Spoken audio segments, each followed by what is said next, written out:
बिस्मिल्लाहिर्रहमानिर्रहीम। अस्सलाम वालेकुम नादरीन, आप यूट्यूब चैनल देख रहे हैं। मैं इमरान खान हूँ। नादरीन, बलूचिस्तान में एक इंतहाई अफसोसनाक वाक़या पेश आया और ये खौफनाक हक़ाइक़ हैं इसके मैं आपके साथ शेयर करता हूँ। बलूचिस्तान का एक वस्ती ज़िला है सोराब। यहाँ पे एक हौलनाक वाक़या हुआ जिसके नतीजे में बड़े पैमाने पर सिविलियंस जो हैं वो जाँ बहक हो गए हैं। जो इन्फॉर्मेशन मकामी मीडिया से आ रही है या कासिम सूरी साहब ने बताई या दीगर कुछ लोगों ने जो बलूचिस्तान से जिनका ताल्लुक़ है उन्होंने बताई, उस इंफॉर्मेशन के मुताबिक पाकिस्तान फोर्सेस की जानिब से एक फ़िज़ाई हमला किया गया जिसके नतीजे में जो लोग जाँ बहक हुए उनमें 9 बच्चे, 7 ख़वातीन और 12 मर्द शामिल हैं। और इनमें बच्चे जो हैं वो दूध पीते बच्चे भी हैं, बहुत छोटे बच्चे हैं। अगर आप ये तस्वीर और वीडियोस में आपको दिखा पाता तो आपका दिल दहल जाता। ये बड़ा खौफनाक इंसिडेंट है, बड़े हौलनाक मनाजिर हैं जो उसके मैं देख रहा हूँ और ये बड़े तकलीफ़ देह मनाजिर हैं। इसमें पहले हम देख लेते हैं कि मौक़िफ़ किसका क्या है और ये किया क्यों गया और ये वजह क्या बनी। देखिए, इसमें जो एक स्टेटमेंट है वो तो वज़ीर आला बलूचिस्तान का है। सरफराज बुगटी ने कहा कि सोराब में 18 दहशतगर्दों का खात्मा काबिल तहसीन है। वाक़े में कीमती इंसानी जानों के ज़िया पर दिली अफसोस है।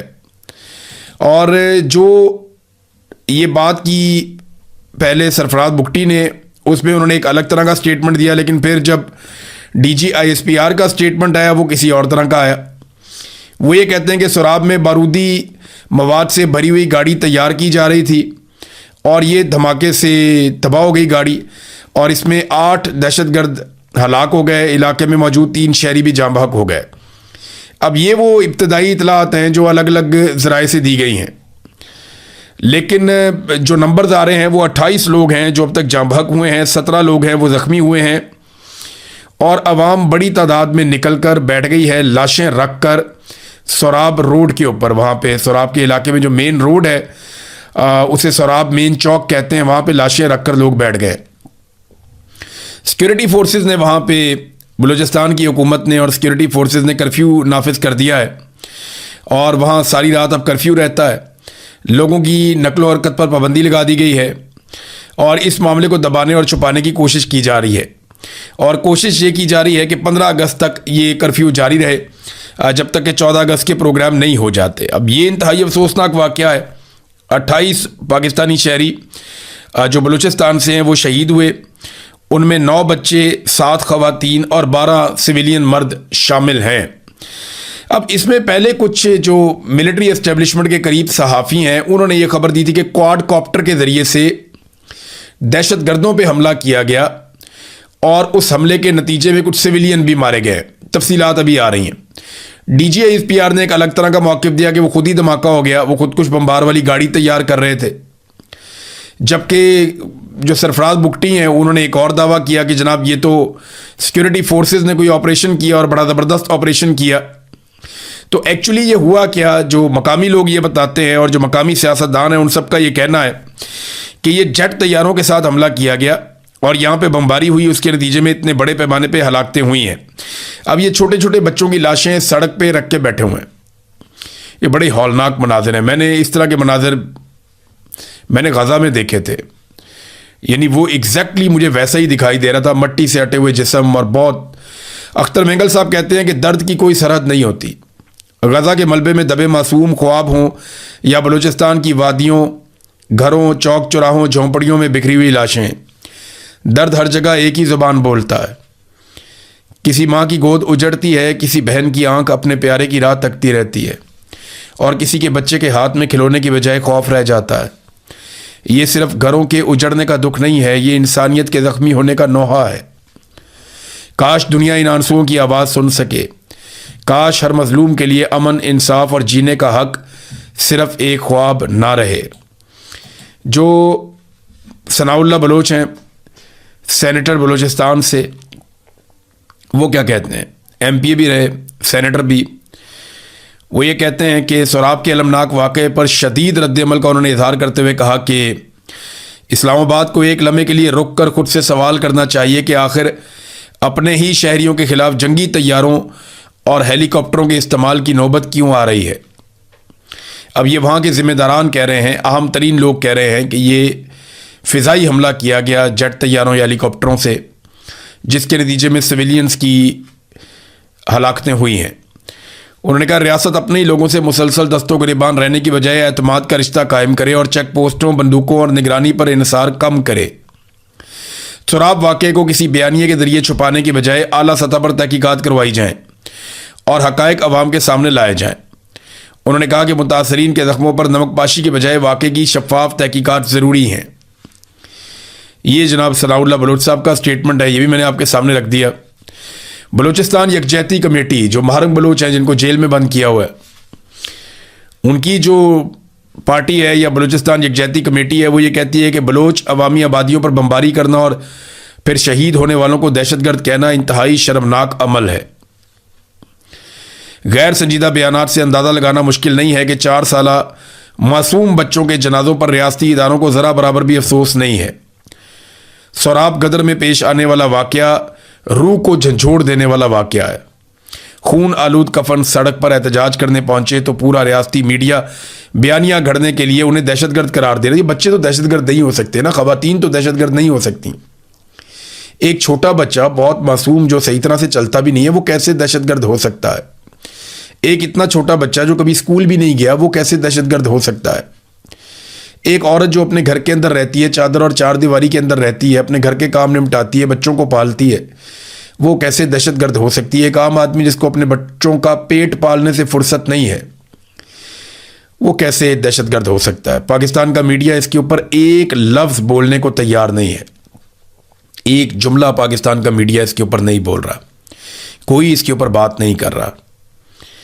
सोशल मीडिया भी ज़्यादा इसके ऊपर बात नहीं कर रहा। मेरी आप सबसे गुजारिश है, जितने भी हमारे डिजिटल मीडिया के दोस्त हैं वो तमाम इस वाक़े को रिपोर्ट करें, सोशल मीडिया पे इसको ज़्यादा से ज़्यादा उठाएं ताकि आइंदा के लिए ऐसे कत्ले-आम से पहले 10 दफ़ा सोचा जाए। इंतहाई अफसोसनाक वाक़या है। मिलिट्री एस्टेब्लिशमेंट और हुकूमत ने इस वाक़े को अलग अलग तरह से बयान किया, जिससे इस बात को क्लियर किया जा सकता है कि वो कुछ छुपाने की कोशिश कर रहे हैं और लोग लाशें सड़क पर रख के बैठे हैं। तो वहाँ पे कर्फ्यू लगा दिया गया कि वहाँ पे अब कोई जाएगा ही नहीं, हम किसी को वहाँ पे जाने ही नहीं देंगे। नाज़रीन, ये आप देखें ना, इसहाक डार का स्टेटमेंट। एक अफसोसनाक इंसिडेंट हुआ बहरा अहमर में, जिसको रेड सी कहते हैं आप, जहाँ पे हौसी हमला कर देते हैं उन बहरी जहाज़ों के ऊपर जो सऊदी अरब से निकलते हैं। तो इसहाक डार उसके बारे में कहते हैं कि बड़ी तशवीश है मुझे उस हमले पे। मालूमात के मुताबिक 3 पाकिस्तानी शहरी अपनी जानों से हाथ धो बैठे हैं, जबकि एक ज़ख्मी हुआ है। हम गमज़दा ख़ानदानों से दिली ताज़ियत करते हैं। और वो कहते हैं पाकिस्तान गैर जंगजू तजारती जहाज़ पर हौसी हमले की शदीद मजम्मत करता है, बेगुनाह इंसानों की ज़िंदगियों को ख़तरे में डालते हैं। देखें, हौसियों से अब पाकिस्तान ने लड़ाई करनी है, ये हम सब जानते हैं। वो इसलिए कि सऊदी अरब की हौसियों के साथ लड़ाई है और पाकिस्तान का सऊदी अरब के साथ दिफाई मुआहिदा है, और हौसियों को दहशतगर्द कहा जाता है, लिहाजा हौसियों के साथ तो अब लड़ाई करनी है पाकिस्तान को, ये हम सबको आइडिया है। तो वहाँ इसहाक डार साहब को नज़र आ गया, पाकिस्तान के वज़ीर ख़ारजा को, कि वहाँ 3 पाकिस्तानी शहीद हुए, लेकिन ये जो 28 पाकिस्तानी जाँ बहक हुए जिनमें बच्चे और ख़वातीन भी हैं, ये उनको नज़र नहीं आया, क्योंकि यहाँ पे जो हथियार इस्तेमाल किया वो पाकिस्तान की सिक्योरिटी फोर्सेस ने किया, किसी और ने नहीं किया।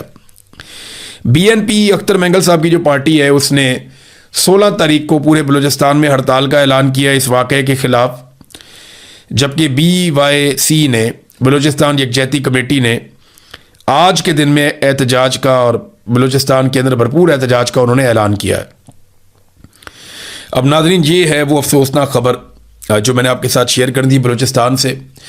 आज का दिन वैसे भी बड़ा इम्पॉर्टेंट है, वो इसलिए अहम है आज का दिन कि इमरान खान साहब की मुलाकात के लिए आज सुहेल आफरीदी ने और पार्लियामेंटेरियंस ने, सब ने जो फ़ैसला किया वो ये था कि सारे के सारे आज जाएंगे इमरान खान साहब से मुलाकात के लिए और उनसे मुलाकात की कोशिश करेंगे।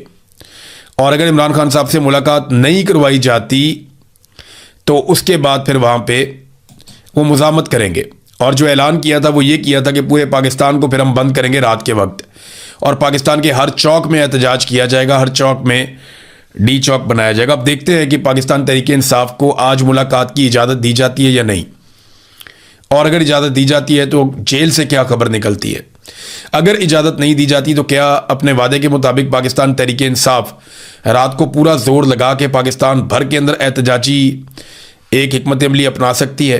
ये चीज़ें भी हमें अभी नज़र आ जाएंगी थोड़ी देर में। जो नाम दिए गए मुलाकात के लिए, उसमें पहला नाम है सुहेल अफरीदी का, दूसरा शाहिद खटक का, तीसरा मीना खान का, चौथा नाम है शफ़ी जान का, पांचवा शफ़कत अयाज़ का और छठा नाम है अब्दुल सलाम अफरीदी का।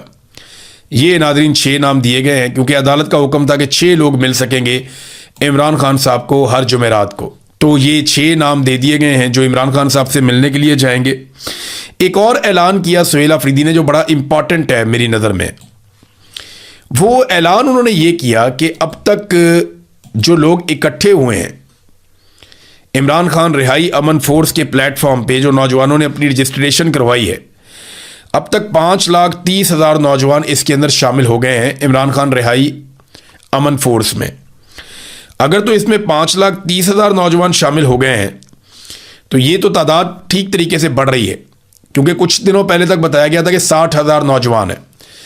अब अगर हफ्ते डेढ़ के बाद ये 5,30,000 है तो फिर तो उम्मीद की जा सकती है कि 27 सितंबर आने तक इनकी तादाद 20-25 लाख तक भी हो सकती है। और इतने बड़े पैमाने पे अगर नौजवान रजिस्टर्ड हो जाते हैं और फिर वो निकलते हैं बारी बारी एहतजाज करने के लिए और वो एक ऑर्गेनाइज तरीके से चलते हैं, तो फिर तो मिलिट्री एस्टेब्लिशमेंट के लिए मुसीबत खड़ी हो गई। देखिए, आज़ाद कश्मीर में जो लोग हैं उनकी तादाद को बहुत बड़ी नहीं है, यानी उनकी वैसे ही आबादी बहुत कम है। 45 लाख की टोटल आबादी है, उसमें से भी सिर्फ एक इलाके के लोग हैं मुख्तलिफ एरिया से आके। वो एक जगह पे 10-15 हज़ार लोग हैं, एक जगह पे 20,000 लोग हैं, वो जो अलग अलग जगहों पे वो एहतजाज करते हैं। तो वो टोटल 50-60 हज़ार लोगों ने मुसीबत डाली हुई है। ज़्यादा होते हैं तो वो बहुत बड़ी तादाद में भी हो जाते हैं, लेकिन जब वो कम होते हैं तो फिर भी वो 20-25 हज़ार लोग तो रहते हैं, 10,000 तो रहते ही हैं एक आधी जगह पे। तो उन्होंने मुसीबत डाली हुई है। अगर पाकिस्तान तहरीक इंसाफ वाकई में लाखों नौजवान इकट्ठे कर पाए तो एस्टेब्लिशमेंट के लिए वाकई ही मुसीबत बन जाएगी, जिससे निकलना उनके लिए मुश्किल होगा। बलूचिस्तान की नादरीन हम बात कर रहे थे ना, ये देखें एक और खबर बलूचिस्तान से। ये खबर देखें, आप अपना सर पीटेंगे कि ये क्या हो रहा है बलूचिस्तान में। ये देखें आप, ये एक बुजुर्ग हैं, ये आपको नजर आएंगे इस तस्वीर में। ये देखें, इनको लोग हाथ में ला रहे हैं, छोटी सी वीडियो है, ये जरा देख लें आप। इनकी उम्र 70 साल है। ये गवर्नर हैं बलूचिस्तान के, शेख जाफर खान मंदोखेल।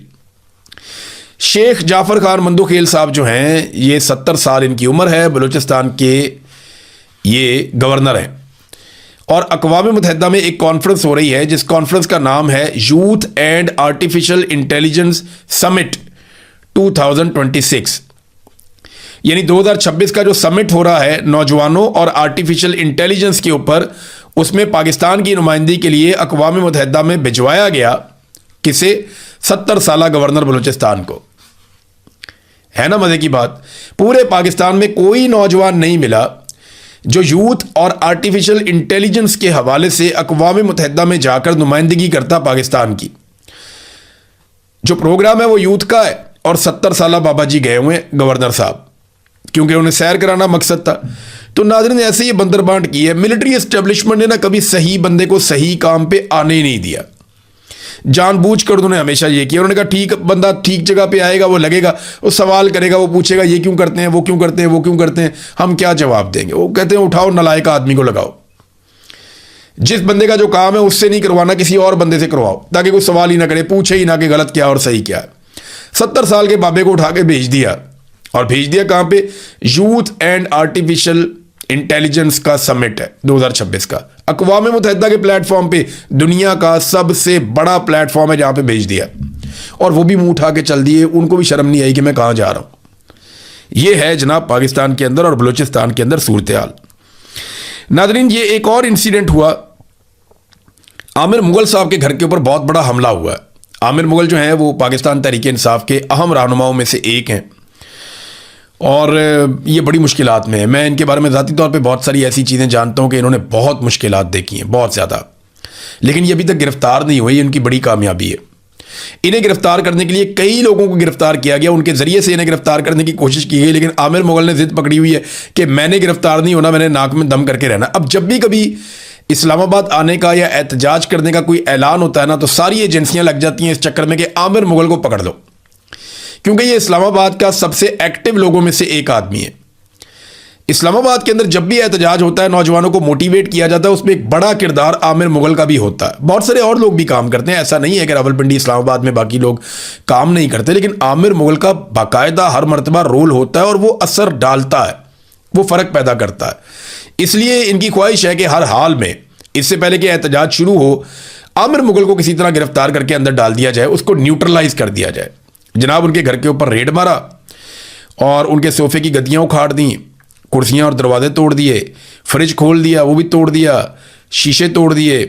यानी आमिर मुगल की शीशों के बीच में बैठा हुआ है या गद्दियों के बीच में छुपा हुआ है। ये चीज़ें आप क्यों तोड़ते हैं?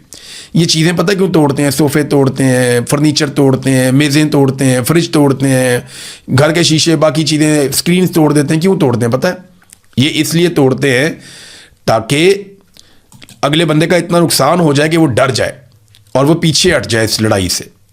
क्योंकि मिडिल क्लास के लोग हैं ना ज़्यादातर। आमिर मुगल भी मिडिल क्लास का आदमी है, कोई बहुत अमीर आदमी तो नहीं है।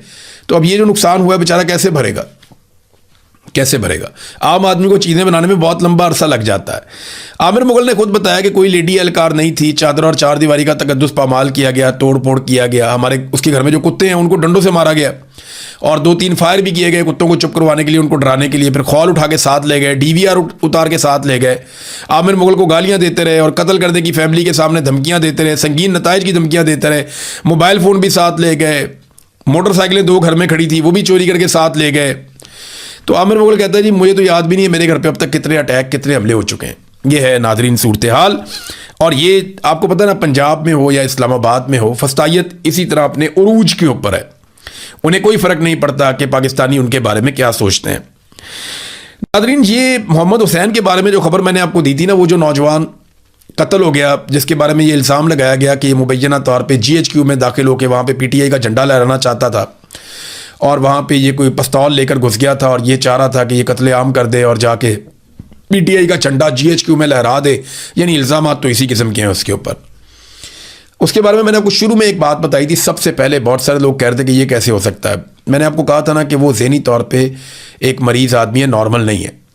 अब ये BBC ने भी खबर दी है, उन्होंने भी तस्दीक की और आहिस्ता आहिस्ता बाकी लोग भी तस्दीक कर रहे हैं कि ना सिर्फ वो नफसियाती मर्ज़ का शिकार था, बल्कि 3-4 साल से बहुत दबाव में था, बड़ी परेशानी में था और वो दवाइयाँ भी इस्तेमाल कर रहा था। उसकी दवाइयों की तफसीलात भी आ चुकी हैं, जबकि उसकी फैमिली ने कहा कि वो हर तरह का ताउन करेंगे, इस मामले की मुकम्मल तहकीकात करवाई जाए। पाकिस्तान तहरीक इंसाफ ने भी कहा कि इसकी तहकीकात करवाएं। अब नादरीन, मईशत के ऊपर बहुत सारी खबरें हैं, यहाँ इनके साथ जुड़ती नहीं हैं, लेकिन मैं नेक्स्ट व्लॉग में आपको ज़रूर बताऊंगा कि मईशत के हवाले से आज हम कहाँ खड़े हैं और ये किसकी मेहरबानी है। और ये जो नया झटका हमें लगा बहुत बड़ा, ये झटका हमें कहाँ लेकर जाएगा।